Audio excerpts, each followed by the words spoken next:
بسم اللہ الرحمن الرحیم. ناظرین السلام علیکم. میں ہوں آپ کا میزبان صابر شاکر. آج میرا انٹرویو کیا ہے جی سمینہ پاشا صاحبہ نے، اور بہت ہی اچھا انٹرویو ہے اس اعتبار سے کہ اس میں خبریں بہت ہیں. رجیم چینج آپریشن سے لے کے آج تک بہت ساری ایکسکلوسو اور خاص طور پہ شہید ارشد شریف صاحب کا معاملہ اور میری جلا وطنی کا معاملہ، رجیم چینج آپریشن کیسے ہوا، کیوں ہوا اور اس کے پیچھے کون تھا، یہ ساری گفتگو ہوئی ہے. ایک لمبی نشست ہے. آپ بھی اس میں شریک ہو جائیے اور ذرا سنیے ہماری کیا گفتگو ہوئی ہے. السلام علیکم ویورز، میں ہوں سمینہ پاشا اور آج میرے ساتھ موجود ہیں پاکستان کے ایک بہت ہی ماہر سینئر جرنلسٹ جناب صابر شاکر صاحب. اور صابر شاکر صاحب بھی ان لوگوں میں شامل ہیں جو کہ رجیم چینج کے بعد مشکلات کا شکار ہوئے اور انہیں بھی اپنا وطن چھوڑنا پڑا.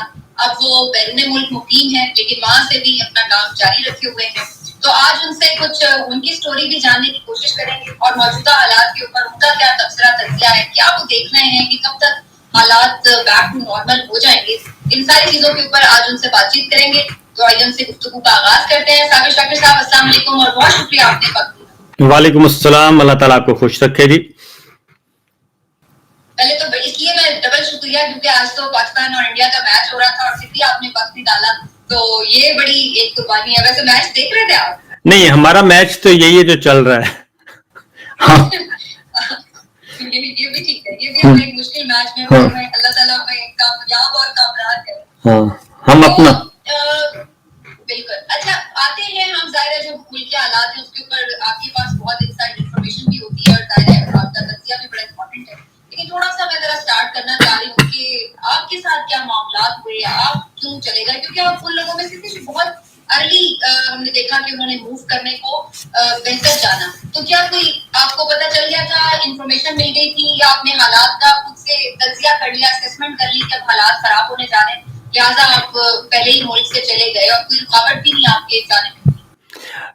نہیں، ایسی پوری بات، کیونکہ بہت ایک تو 3 سال ہو گئے، بہت سارا میں اپنی چیزیں شیئر بھی نہیں کرتا جو ہو رہی ہے، گزر رہی ہے میرے ساتھ.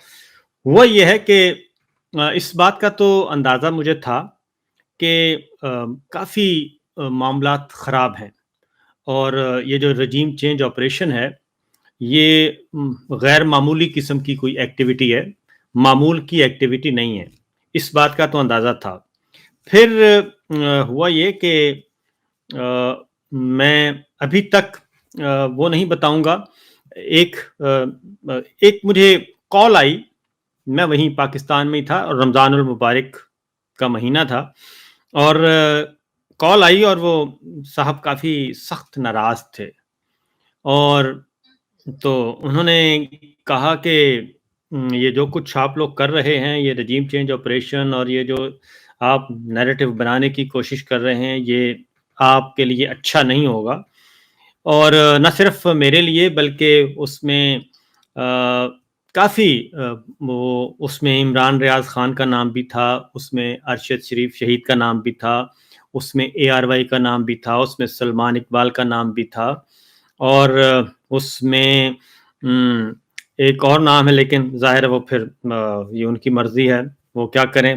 کافی وہ تقریباً 62 منٹ کی ایک کنورسیشن تھی جو کہ بہت زیادہ، اور اس میں یہ بھی تھا کہ ہم آپ کو عبرت کا نشان بنا دیں گے.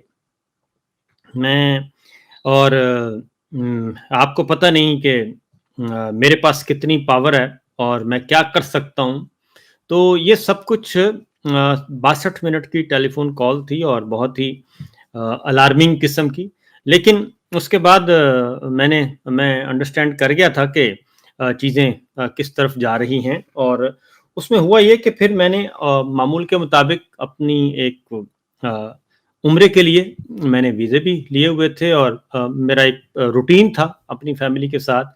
رمضان میں میں عمرے کی ادائیگی کے لیے اپنے بچوں کے ساتھ آ جاتا تھا، چھٹیاں ہماری بس وہی ہوتی تھیں تو وہاں گزارتے تھے.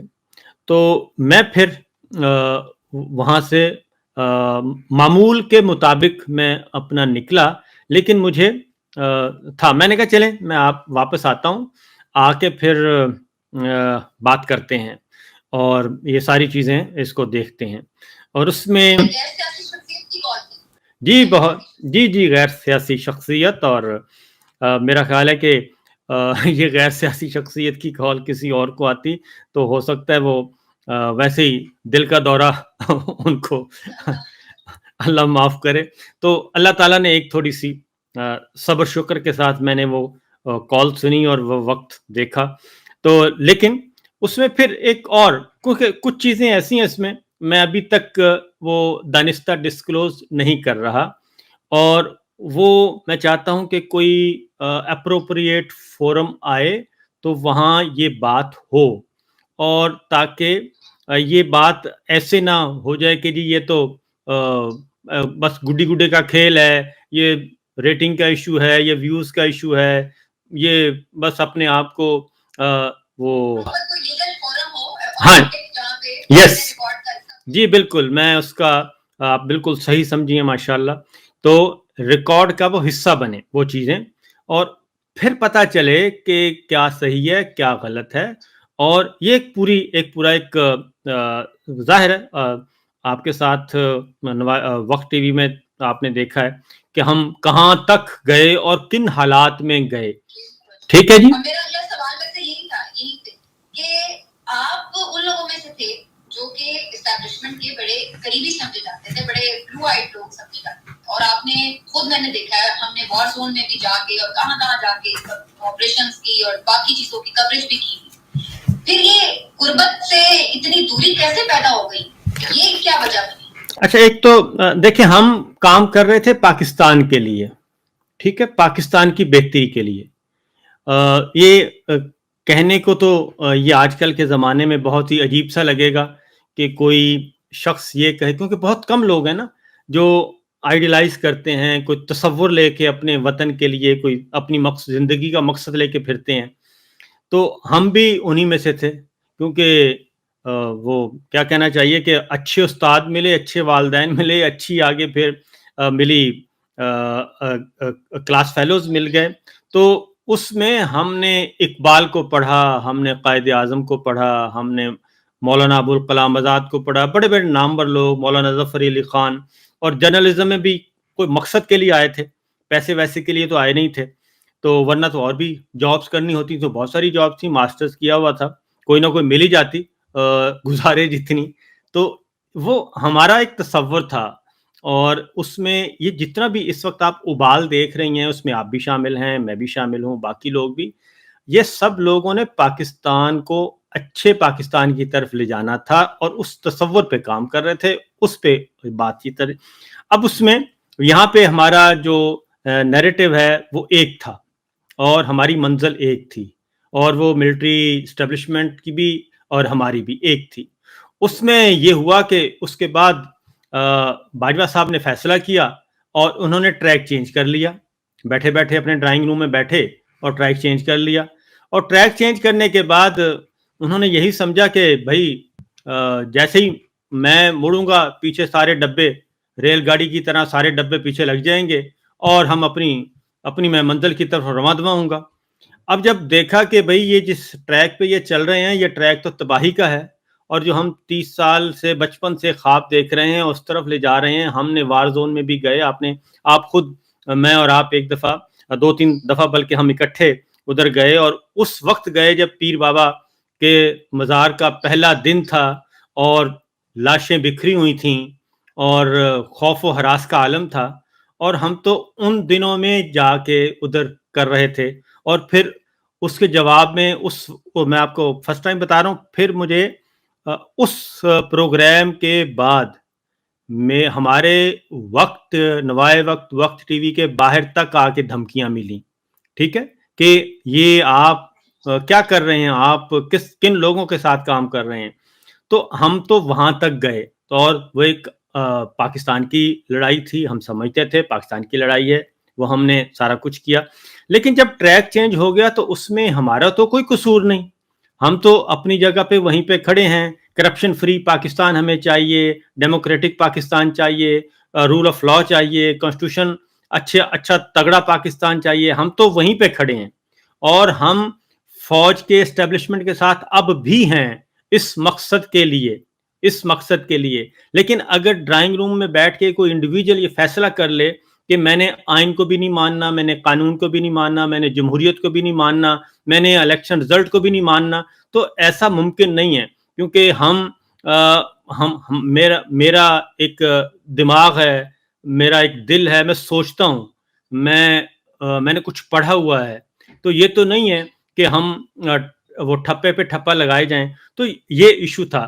تو دوسری بات یہ کہ جب میں عمرہ کرنے گیا ہوں تو وہ ایک عمرہ کرنے ہم نکل آئے, اور عمرہ کرنے جب ایک منٹ یہاں پہ چونکہ ابھی ہم وہ آپ نے اپنے ایک جو اختلافات ہوئے یا یوں کہہ لیں کہ جو ایک ڈفرینس کریٹ ہوا جہاں سے وہ آپ نے بتایا, تو اس پہ ایک تنقید بڑی ہوتی ہے. میں چاہوں گی آپ ضرور اس کو رسپونڈ کریں کہ جناب اس وقت جب آپ ایک پیج پر تھے اسٹیبلشمنٹ کے ساتھ, تو ان کی ہر اچھی بری کوئی بھی بات, چاہے وہ کوئی غیر آئینی اقدام بھی کر رہے ہیں, سیاست میں مداخلت بھی کر رہے ہیں, چاہے وہ افراد لاپتہ بھی ہو رہے ہیں, تو آپ ہر چیز کو سپورٹ کر رہے ہوتے تھے. اس وقت لوگ یہ کہتے ہیں کہ آپ لوگ اس وقت نظر نہیں آتا تھا کہ یہ غیر آئینی کام ہے. آج آپ کو یہ غیر آئینی کام ہے. اچھا, اس میں اس وقت اس پہ کیا آپ ابھی تک میں آپ کو بتا دوں, میرا پورا کیریئر پروگرام رپورٹرز ہم کرتے تھے, تو میں نے کبھی بھی ایسے کسی ایکٹ کو سپورٹ نہیں کیا, ایسے کسی ایکٹ کو ہم نے سپورٹ نہیں کیا. اور اس وقت عمران خان پہ بھی کرٹیسائز کرتے تھے, جنرل فیض پہ بھی کرٹیسائز کرتے تھے. یہ بہت کم لوگوں کو معلوم ہے کہ ہماری بھی حاضریاں ہوتی تھیں, ہماری بھی طلبیاں ہوتی تھیں. ایک دن شہید ارشد شریف, مجھے اور عارف حمید بھٹی صاحب کو بیک وقت طلب کیا گیا تھا. ٹھیک ہے, بیک وقت طلب کیا گیا تھا. شہید ارشد شریف کو آئی ایس پی آر میں, مجھے جنرل فیض نے, اور عارف حمید بھٹی صاحب کو لاہور میں بیک وقت. تو یہ طلبیاں اس وقت بھی ہوتی تھیں, لیکن ظاہر ہے ہم اپنا ایک کام کرنا تھا, ہم کام کرتے تھے. اور اس وقت بھی, کیونکہ اس وقت بھی یہ خمار چڑھا تھا کہ نیریٹو چینج کریں اور اسی خاندان کو دوبارہ لے کر آئیں اور ہمیں سپورٹ کریں. اور یہ ڈان لیکس جب ہوا, اس کے بعد جو کچھ ہوا وہ بھی ہے. پھر یہ سارے ایسا نہیں ہے, بہت کم لوگوں کو معلوم ہے, اور اس کے وٹنس آج بھی موجود ہیں کہ جنرل فیض صاحب نے بلایا اور انہوں نے کہا کہ ہوئے تم دوست جس کے. ٹھیک ہے جی, تو میں نے کہا کہ دیکھا جو تیر کھا کے کمینگاہ کی طرف. تو میں نے کہا اپنے ہی دوستوں سے ملاقات ہوگی. کہتے نہیں, یہ جو کچھ آپ کر رہے ہیں یہ صحیح نہیں کر رہے, یہ آپ دراڑ ڈال رہے ہیں. تو یہ جنرل فیض حمید صاحب سے میرا اقلوتا مکالمہ ہوا, اور اس کے انہوں نے, تو میں نے کہا کہ ٹھیک ہے آپ اپنا کام کریں, ہمیں اپنا کام کرنے دیں. اس کے بعد پھر ایک دفعہ دوبارہ موقع آیا, دوبارہ پھر طلبی ہوئی. اس وقت جنرل فیض نہیں تھے, کوئی اور تھے. تو یہ چیزیں ہم ظاہر ہے ہم وہ نہیں ہیں کہ جناب وہ بنے جناب. جی بالکل ایسا ہی ہے, اور اسی لیے جب عمران خان صاحب سے بڑی اچھی ان کے ساتھ ایک پارٹنرشپ چل رہی تھی, سب کہتے تھے سیم پیج ہے, تو پھر یہ ایسا کہ آپ کو کیا نظر, آپ کی اسیسمنٹ کیا ہے کہ کیوں وہ عمران خان صاحب سے اتنا خائف ہو گئے کہ پھر انہوں نے دوبارہ انہیں خاندان کو واپس لانے کا فیصلہ کیا, جو کہ پہلے بہت سے لوگ کہتے ہیں انہوں نے نکلوایا بھی جن کو اور سارا کچھ کیا. تو اس کی کیا وجہ ہے, آپس میں ان کا کیوں دراڑ ہے؟ یہ دراڑ ایکسٹینشن کا کھیل تھا. ٹھیک ہے, صرف ایکسٹینشن کا کھیل تھا. میں آپ کو پورے وثوق سے کہہ رہا ہوں کہ ایک کہانی انہوں نے سنائی امریکہ کو, اور کیونکہ آپ یہ دیکھیں عمران خان کے ساتھ امریکہ کے تعلقات اچھے نہیں تھے, اور جو یہ پریزیڈنٹ ٹرمپ کے ساتھ ملاقات سے پہلے کی بات کر رہا ہوں, جان پومپیو کی جو کہ اس وقت کے وزیر خارجہ تھے جنرل باجوہ کے ساتھ, تو لمبی لمبی ٹیلی فون کالز ہوتی تھیں. ٹھیک ہے جی, اور لیکن عمران خان گورنمنٹ کے ساتھ کٹی تھی امریکہ کی, امریکی وزیر خارجہ کی, اور مکمل طور پہ. پھر یہ آئے جی یہ سوال پوچھا جاتا تھا کہ جناب بتائیں, ٹھیک ہے نا. یہ جو بائیڈن, اس کے بعد جو بائیڈن کی بات کر رہا ہوں, پہلے جان پومپیو یہ وزیر خارجہ تھے ٹرمپ کے, اور ابھی تک وزٹ نہیں ہوا تھا عمران خان کا. جب وزٹ ہو گیا تو وہاں تعلقات ٹھیک ہو گئے اور ٹرمپ گورنمنٹ اور عمران خان کی گورنمنٹ قریب آنے لگ گئی. اب یہ جو چیز ہے یہیں پہ دھڑکا لگا ان کو کہ یہ تو بڑا مسئلہ گڑبڑ ہے, یہ تو براہ راست ہو گیا. اور خارجہ پالیسی بڑی ہے جی, اس پہ وہ کہتے ہیں کہ یہ ہماری ڈومین ہے. آپ پیچھے تھوڑا سا چلے جائیں, ظفر اللہ جمالی صاحب کو امریکہ کے دورے پر گئے اور انہیں کہا گیا تھا کہ آپ نے اکیلے میں کوئی ملاقات نہیں کرنی. انہوں نے اکیلے میں ملاقات کر لی, واپس آئے, ان کو فارغ کر دیا گیا, جنرل مشرف صاحب نے فارغ کر دیا. تو یہ بڑے ٹچی ایشوز ہیں, خارجہ پالیسی بھی ہماری, داخلہ پالیسی بھی ہماری, معاشی پالیسی بھی ہماری. لیکن جنرل باجوہ صاحب جو ہیں انہوں نے امریکہ کو یہ کہانی سنائی کہ یہ جناب رشیا گیا ہے ہماری مرضی کے بغیر, لہذا میری یہ پالیسی نہیں ہے. اب جو ٹونی بلنکن ہیں ان کے ساتھ بھی باجوہ صاحب کی لمبی لمبی کالز ہوتی تھیں, ایک ایک گھنٹے کی کالز ہوتی تھیں, لیکن قریشی صاحب کے ساتھ, وزیر خارجہ کے ساتھ کوئی رابطہ نہیں, عمران خان کے ساتھ کوئی رابطہ نہیں. تو یہ پیرالل چل رہا تھا. یہ تو ادھر یہ کہانی سنا رہے تھے کہ یہ عمران خان پرو چائنا ہے, پرو رشیا ہے اور یہ اینٹی امریکہ ہے, میں ہوں اس وقت امریکی مفادات کا محافظ, یہ بات سنا رہے تھے.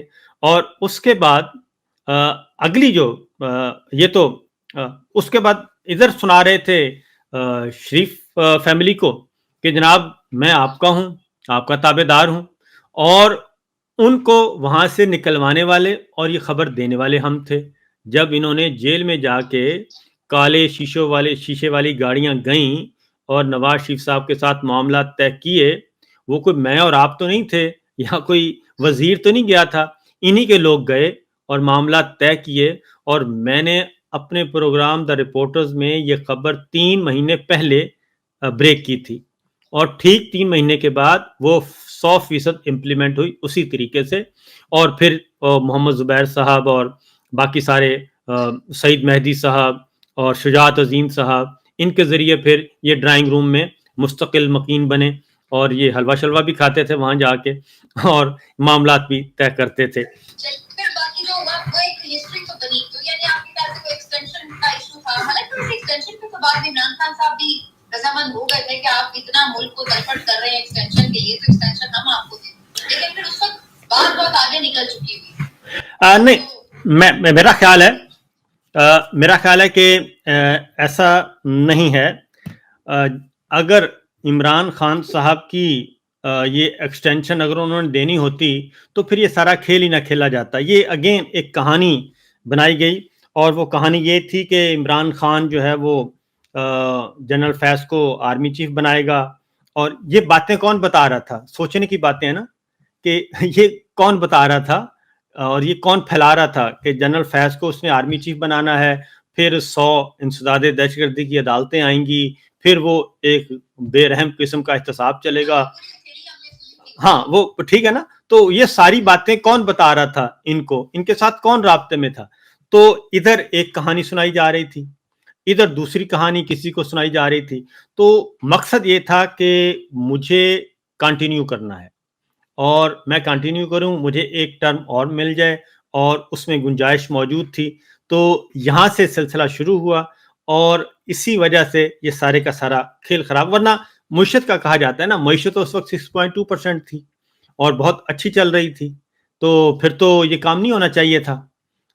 اس کے بعد جو اکانومی کا حال ہے وہ اب تک ابھی بھی 1% پہ نہیں گئی.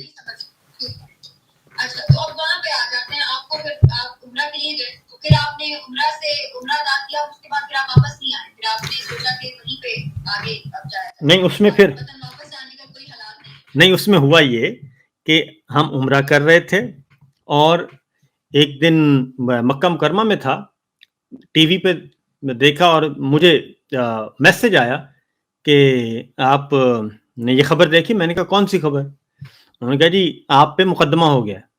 میں نے کہا مجھ پہ مقدمہ ہو گیا, یہ کیا ہوا؟ تو میں نے فوراً وہ اپنے یوٹیوب پہ جا کے ARY لگایا, اور اس کے بعد میں نے پھر فون کیا. تو یہ تھا کہ میرے پہ اور شہید ارشد شریف پہ پہلی FIR ہو گئی, اور